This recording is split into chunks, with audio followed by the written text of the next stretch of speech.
Alright, is everybody gone? This is the spoiler review of Hacksaw Ridge. So if you haven't seen it yet, you might want to check out our non-spoiler review that we released just last week. And then come back once you see it. So anyway, I'm going to give you 3 things that stuck out in Hacksaw Ridge that really got me thinking, pondering, and even praying. So for me, the first thing is this whole thing about the evils of war and the evil of the gun and the violent thing where Desmond, played by Andrew Garfield, doesn't want to go down that road. And that really gets me thinking, because at first, when I first was watching the movie, I was, in my head, I was totally judging this cat. And I was like, dude, come on, man, stop trying to be, holier than thou. I was really conflicted with that. I was like, it's okay in self-defense, right? The church, does condone, right, certain acts of war in defense when there's no other way, right? The just war theory, right? But again, he's a Seventh-day Adventist. I don't know, the belief system there, but yeah, he definitely doesn't want to go that road. And then I find out why. So if you remember in the movie, you have this moment where he almost kills his brother. He hits him with a brick. And so he sees the violent effects of his past. And then you have this moment between his father and his mother and him where his drunk father has the gun in his hand and, wants to die and is struggling with his wife. And then Andrew Garfield comes down, snatches the gun away from him, and is about to shoot, is about to fire, is about to kill his dad right there on the kitchen floor. And he doesn't. But then when you hear these words of Desmond, you hear, but I did kill him. I killed him in my heart. And that was so telling, so huge, and it really brought so much to the character. So good job in the storytelling, because there is the conviction and there is the reason why he's not touching a gun. It's not because he's holier than thou and the good book says don't kill. Yes, it is that, and that is important, don't get me wrong, but it is the personal moment, the personal even attraction to falling down that temptation, that road of sin, where the mechanics of sin is he wants to take down his father. He's already killed him in his heart, in his head, I'm sorry. And that was really huge for me. It wasn't that he was being a pansy. It wasn't that he was being holier than thou. It's that he knows himself as a sinner even. And he knows that if he picks up that gun, if he touches that gun again, it's on and popping. He's gonna become that violent self. And he doesn't want to go down that road. And it was really cool to see that conviction in that moment.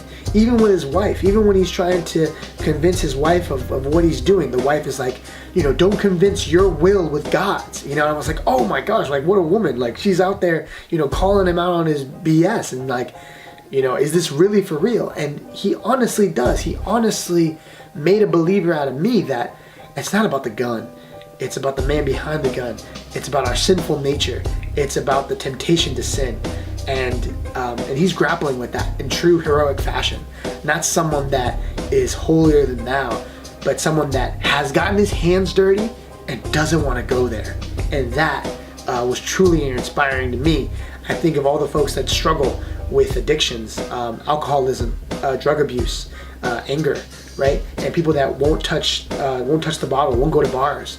And we're so quick to judge them. And I think, man, this is why. Because of the mechanics of sin, because how the devil works. And so to see that depth in the character really brought it home for me. So that was cool to see. The phrase, the quote, "Please Lord, let me get one more. Please Lord, let me get one more." That quote, plaster that all over the billboard, put that in your, in your prayer journal. Man, isn't that the message in this whole movie of a man that's trying to be selfless and a man that's trying to be Christ-like and trying to save lives and not take them? And so for me, seeing him go through that battle, or go through those battles and go through that battlefield and pulling guys from the mud or covering them with the dirt, right, so the enemy wouldn't find them, and throwing guys over the Hacksaw Ridge, over that huge drop, and lowering them with the way he taught himself how to tie that rope. It was truly incredible and inspiring. And as he's doing it, there's this moment where he's at the top in the middle of the night, and you heard his prayer, just let me get one more. help me get through this night. And truly a man that goes from ordinary to extraordinary in just, a matter of minutes. And he's just doing it, man. He's not thinking about the pain. He knows it hurts. He knows it's a struggle. But when I found out at the end of the movie, you find out he pulls 75 souls out of that moment. 75 dudes. That's crazy. That's insane. That's not even on a good day that a soldier does that. And this guy's pretty scrawny from the real life photos that we see. And it truly shows, the will of man and just that connection with him and God in that moment. I really felt like, man, like this guy is truly like just on prayer, on that high right now. Let's be honest. The movie's super violent. Mel Gibson's kind of crazy. He has it seems, I was talking to my friend about it. My friend David says that this guy Mel, it seems like he has a fascination with violence, right? But he shoots it like none other, and it is super violent. But even throughout that, it's a great storytelling moment through and through, and you really get that sense, and so you're hooked from the moment jump, as you know. So no Oscar for Mel probably, but this is refreshing. It's refreshing to see that this isn't your typical war film. This is one that transcends that by giving you a hero that's real, not fiction, not contrived, because it could have been cheesy. If this was a fictional character, I think we could dismiss it. I think we could say, oh, no, irrelevant, doesn't matter, wouldn't happen. Or if this wasn't real, we would say, oh, why they have to throw that God thing in there? Why is that in there? What are they trying to teach us? What's Mel trying to do? Shove Christianity down our throats? But the fact that it was a real story, I mean, the arguments, they cease, hopefully, because you can't argue with this man that, not only believes what he does, it actually inspires others to rise to that occasion, to rise to selfless act.